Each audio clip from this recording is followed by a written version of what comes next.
Assalamu alaikum wa rahmatullahi wa barakatuhu. Our beloved viewer, this is your program once again, Health Check, a program where we bring several medical experts to share or give us advice on different diseases that attack or disturb our daily lives. And today we're going to discuss anemia. What is anemia? The few facts I managed to find out are anemia can be due to a condition present at birth. And anemia occurs when your blood does not have enough blood cells. I didn't go beyond this in as far as finding out what anemia is, because there are some medical terms that I really don't understand, and I had to go back to Dr. Asimwe Bravo to come and expound a bit more, a bit larger than what I've managed to get, so that our viewer, our viewer understands what really anemia is. And Doctor, you're most welcome. It's a pleasure being here once again. And once again, just like our norm has been, we managed to invite Dr. Ivan Muchunguzi, who did not fail us, but won't be here in studio, but online following us. He will be coming in and giving in his submissions regarding the topic of discussion today. Doctor, straight to the question, Dr. Asimwe. My point of view in what anemia is a bit less, and I don't think it can suffice or it can satisfy our viewer out there. So may you please give us enough enlightenment on what anemia is for our viewer there to understand. Well, thank you very much for the question. To the viewers, I'm most privileged to be here once again talking to you. Now, back to the question. When we talk about anemia, the word you hear, anemia, it is a condition of the blood. Okay. Or we say medical condition of the blood, but we are looking at what we call red blood cells. So anemia, say there is a reduction in red blood cells. Reduction in the red blood cells. But mostly at times we say a reduction in hemoglobin levels. But this hemoglobin, it is within the red blood cells. So to put it all together, better if I say there is a reduction in red blood cells. Okay. But that is after doing a test, and then we see. We can't just, though we see some features. Okay. Yeah. May you give us some types? Are there any types of anemia? Anemia is a broad thing, whole blood. But now, when you come to the types, we can group them depending on what we are dealing with. One, we have anemia. Maybe we are having, there is this, what we call decrease in red blood cells, maybe due to, could be production. What do we mean? Due to production, we are having what we call a bone marrow. This is the source. We are having a cell, a hormone that brings about formation of new cells. So if we have any issues within the bone marrow, now that type of anemia, we're going to call it aplastic anemia. So we are meaning there is an issue with the bone marrow. Okay. Then we are having anemia maybe due to reduced production. Reduced production, we are looking what are the things that we need to produce them. In this case, we are having some things that come even from our nutrition, the food we take. We can miss out. We find you're taking food that are not having enough iron. That would be iron deficient. So iron is very much important in formation of hemoglobin. If we are not having it, we form what we call iron deficient anemia. Then if you're also lacking some things in the food, for example, folate or vitamin B12. If it is vitamin B12 alone, we call it pernicious anemia. But if it is folate with vitamin B12, it becomes what we call megaloblastic anemia. Then we also have anemia due to loss of blood. At times it can be nomocytic. Nomocytic, I mean someone has gotten an accident, they have lost some blood. So that one still, we can at times get what we call this anemia that is nomocytic. But again, there is when these cells, they are there, but now they are being destroyed, or by what we call hemolysis. We call it hemolytic anemia, or at times it can be due to genetic factor. For example, people having sickle cells or sickle cell disease. Now it will be sickle cell disease, we have thalassemias. So there are very many types of anemia when we are describing it down. Okay, I think the ones that we mentioned are enough for our viewer to understand what anemia is. Yeah. And I believe those are the most common ones. And doctor, now I go to the next question. How does one know they have anemia? The symptoms? For anemia, it is interesting. We have actually anemia. Everyone can easily tell I have less blood. Sure. What we are saying, there is a future everyone can see, what we call like yellowing. As in medicals, we call it pallor. So when you say pallor, there are some areas where we see it. Okay, that's the diagram there, or the picture explaining anemia. As you look on that diagram. So when I say some of these things, for example, when you look at the eyes, yellowing of the eyes, we are looking at what we call the conjunctiva. That white thing is going to turn yellow. So you say pallor of the conjunctiva. Okay. We also have membrane, what we call mucous membrane, along all these, let's say around this, the mouth, whatever, all through, we find is yellowing. We also have soles. It can be soles of the fingers or the feet down. They turn yellow, or palms. Then there is also, when it comes to the headache, the head, not the head. Some people get what we call headaches. There's dizziness, and again they also get tired very easily because you're not having enough blood. So at the end of the day, there are most of these things are going to strain you out. Even when you look at the muscles, they are becoming weaker because yes, there is blood going there, but because you're not having red blood cells that transport oxygen, there is less oxygen going there. They are going at the end of the day, they become to be weaker. Then we are having other things. For example, what happens to the blood pressure? It reduces. Sure. Its viscosity has reduced. With anemia, the blood pressure reduces. Yes. Most cases, what we have, blood pressure does what? Reduce. We are having much going. Why? Because in this case, the blood vessels, they are there, very okay, bringing in blood, but this blood is not having some of the things that we need. So they will not be delivered. So at the end of the day, and there is also what I'm just from talking about muscle weakening. The same is going to happen to them because they are not having enough to be used to push. Okay.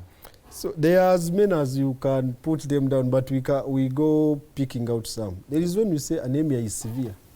When it becomes severe, some people swell the feet, or what we call edema of the feet. This is in severe cases. Yeah. So they are also as many as depending on how the person and at which stage of anemia. Okay. Thanks a lot, Dr. Bravo. Dr. Ivan, you have been following us all the way from the beginning, and this is the time we really wanted you in to give in your submission regarding the causes of anemia. What brings about this disease? Dr. Ivan. Concerning the causes of anemia, we have different types of anemia, and the different types of anemia have different causes. Maybe we may need to first know about a few types of anemia. We have what we call vitamin B deficiency anemia. We have what we call hemolytic anemia, and also have what we call megaloblastic anemia. All those ones have different causes, but like I've said, if this is a different type of anemia, it has different causes, and we shall tackle into that aspect. For example, once you don't take foods which are rich in vitamin B, like we all know, vitamins are very important for our bodies, especially in preventing anemia. So, food which provide us with vitamin B12 include taking beans, meat, posho, and dry cereals. All those foods provide us with vitamin B12. So once you have a deficiency in vitamin B12, especially through diet, you'll be at high risk of getting a form of anemia called vitamin B12 deficiency anemia. Other causes of anemia which are related to vitamin B12 deficiency, for vitamin B12 to be absorbed from the body, we have some intrinsic factor in the stomach, which is called intrinsic factor 6. So if that factor is not available, either because of someone who has gastric ulcers and the stomach maybe was eroded, and we know that those gastric cells are the ones which produce that intrinsic factor which help in absorption of vitamin B12. So by any case, if someone has maybe like cancer of the stomach, or someone is very old and the gastric walls have atrophied, this person will not be able to absorb vitamin B12, and thus this person will get anemia. Another form of anemia which we have, is called hemolytic anemia. Hemolytic anemia, this is when the red blood cells are being destroyed at a high rate, such that they don't reach the maximum number of days which they live for, which is 120 days. So in so doing, someone will end up getting anemia. We also have some congenital and genetic diseases which can cause that. For example, if someone has there's some genetic disease called paroxysmal nocturnal hemoglobinemia. If someone is born with this disease, you also end up getting hemolytic anemia. Or if someone overuses antibiotics such as chloramphenicol for more than 6 months using chloramphenicol, this can also lead to what we call hemolytic anemia. Other forms of anemia can come because someone has had an accident and has lost a lot of blood. And when someone loses a lot of blood, he's also losing the red blood cells which carry the oxygen. Therefore, the amount of hemoglobin saturating will also be low. And another form of anemia which we have is called iron deficiency anemia. This is anemia which is caused due to lack of or a deficiency in taking iron in the body. And also this iron we take it through diet, but we also have some other parasites which can reduce the absorption of iron, especially hookworms. These hookworms always live in the soil, and for people who walk barefooted, there's a likelihood that these hookworms will get into the body, and they stop or disrupt the absorption of iron, and someone will end up getting anemia. So those are some of the causes of anemia. Thank you so much. Thank you so much, Dr. Ivan. You've had a lot of causes that he's mentioned, and I have got a worry in my mind.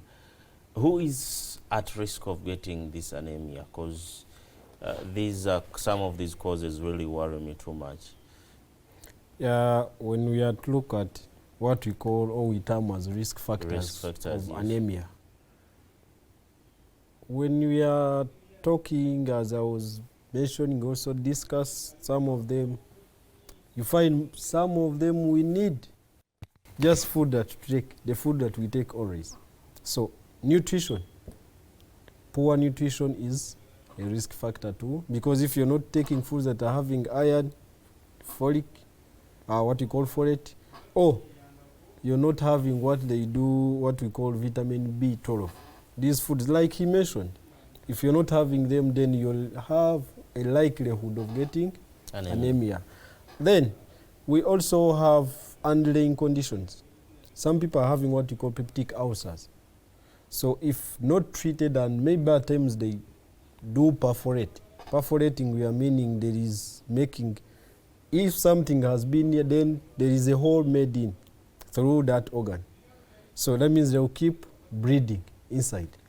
So this person, people having those ulcers, they can also, they are exposed. They may not go to that, but if not handled or looked at, it can also bring. We have medicines. We talked about a few of antibiotics. We also have what you call cotrimoxazole that we use. Some people use it for cough or what, you can term it as Septrin. At the end of the day, there are some things that make us there because there will be hemolysis. Also there is dapsanol, there are many, but even drugs. We also have other drugs, maybe let's say they can send you into something. We have drugs that can bring about ulcers. You see now ulcer is already a risk factor. Other things, there is something running through the family. Let's say sickle cell. People are having it within the family. And let's say you're a sickler, you meet a sickler. This is a person who is having what we call a characteristic or a trait of sickle cell.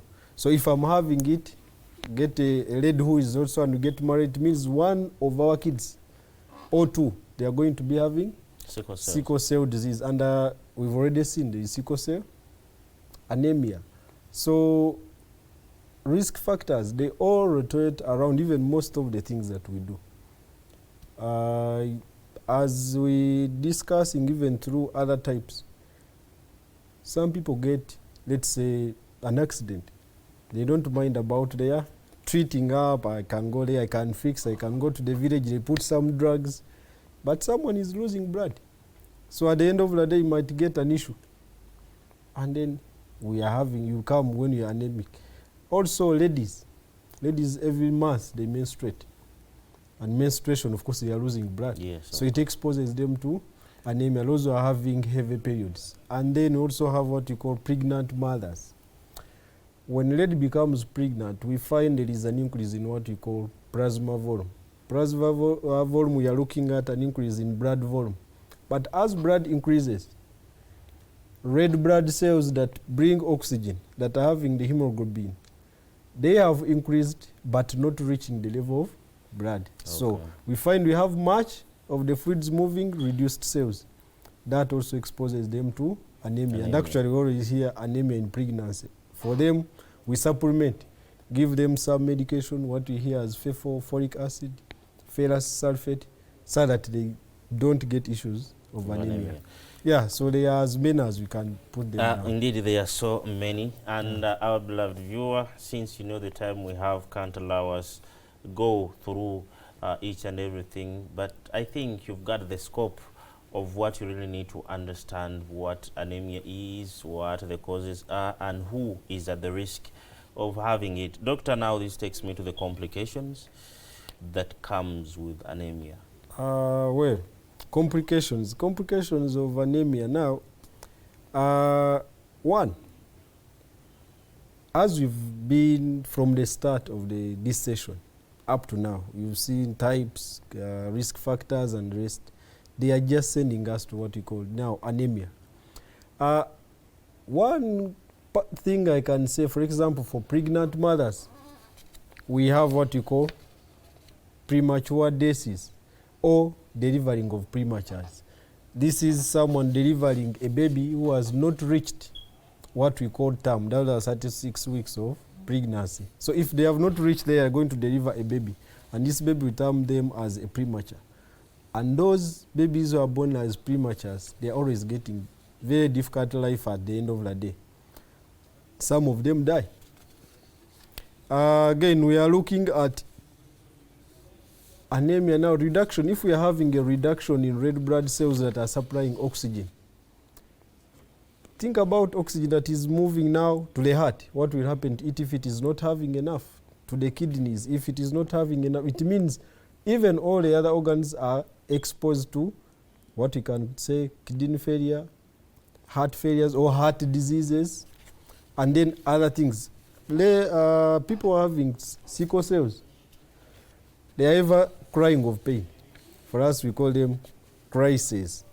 They are having pain in joints and what. And this is a very difficult life to live if someone is having sickle cells, because at times even when you're treating them because of the pain, you see how much pain someone is living with always. They have to live on drugs.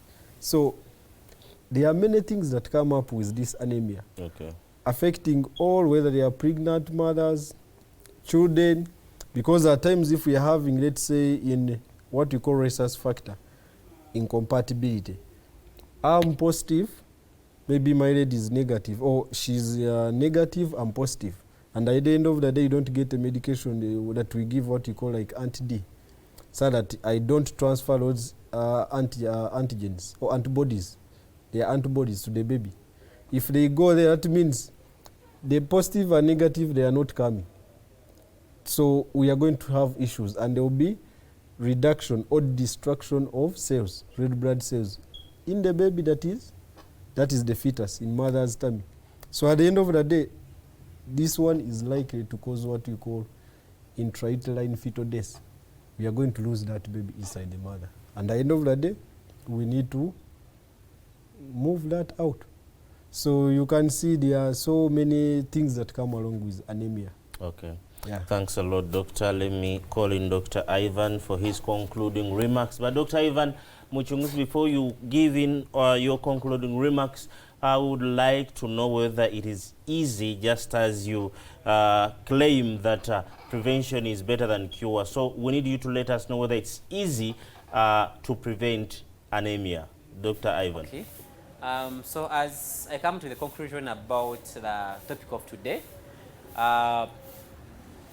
some of the preventive measures of getting away with anemia, now that we know the causes of anemia, we can easily know how to prevent this anemia.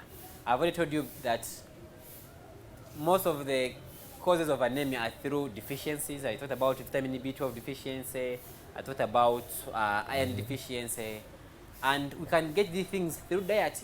So once we learn how to prepare a good balanced diet, know how to prepare our foods and know which foods have these vitamins, like I've told you about meat, peas, cereals, and posho, we should be able to prevent this anemia.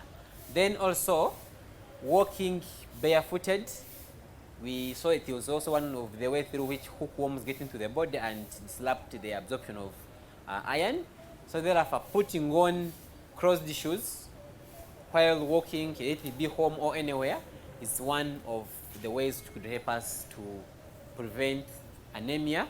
And in cases of hemorrhage, whereby you may be involved in an accident, it's so good to be so quick to run to the hospital so that you can be blood transfused to prevent this anemia.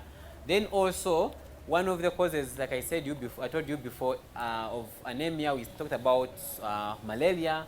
Malaria also leads to the destruction of red blood cells. So sleeping under a mosquito net is also one of the preventive ways of preventing malaria. That should be able to prevent anemia.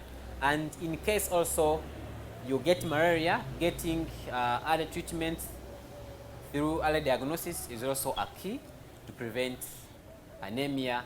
And doing early screening for all these genetic diseases which cause anemia is one of the key emphasis to prevent anemia. And lastly, let's avoid taking some antibiotics such as chloramphenicol for long periods of time, because they can also cause bone marrow suppression, and the bone marrow will not be able to produce enough red blood cells. And still, let's also try to avoid irradiations, X-ray radiations, and too much exposure to UV light where it can be avoidable. Unless it is essential, let's avoid being exposed to radiations and UV light, because they can also cause bone marrow suppression. Those were some of the preventive measures of anemia.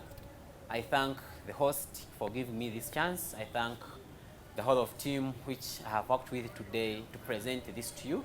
Thank you so much for this opportunity. May God bless you all. Amen. Amen. May God bless you too. Our beloved viewer, many of you use the UV lights in your households to repel or to avoid mosquitoes from attacking you.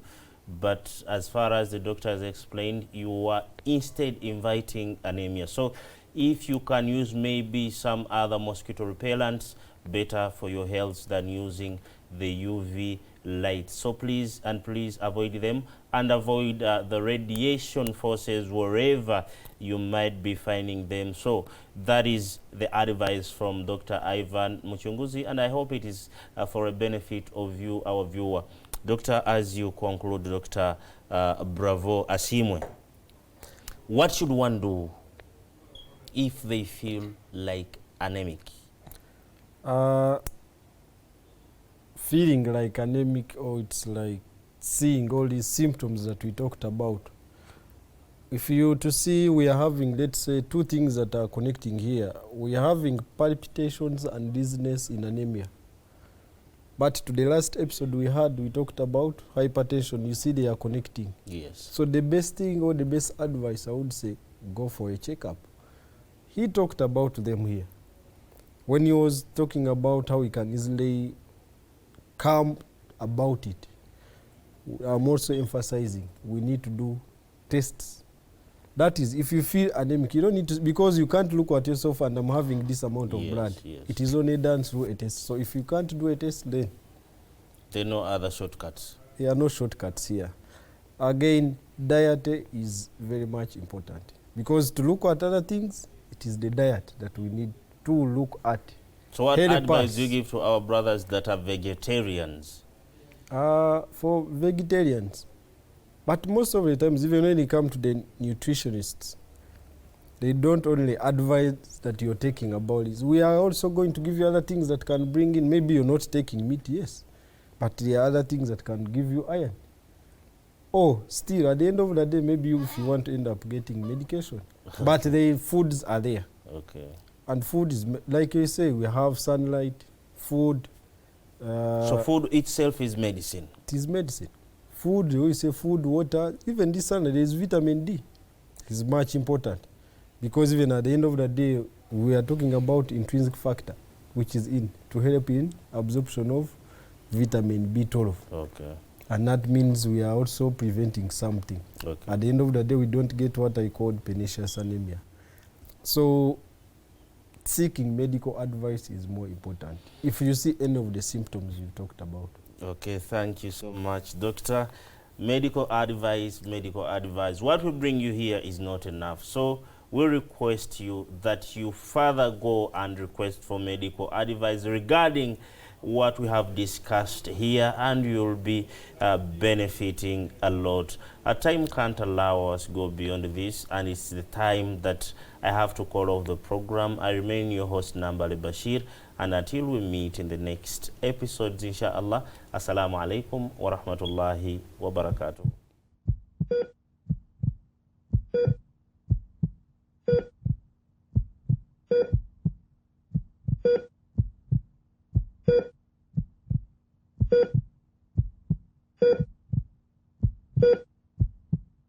You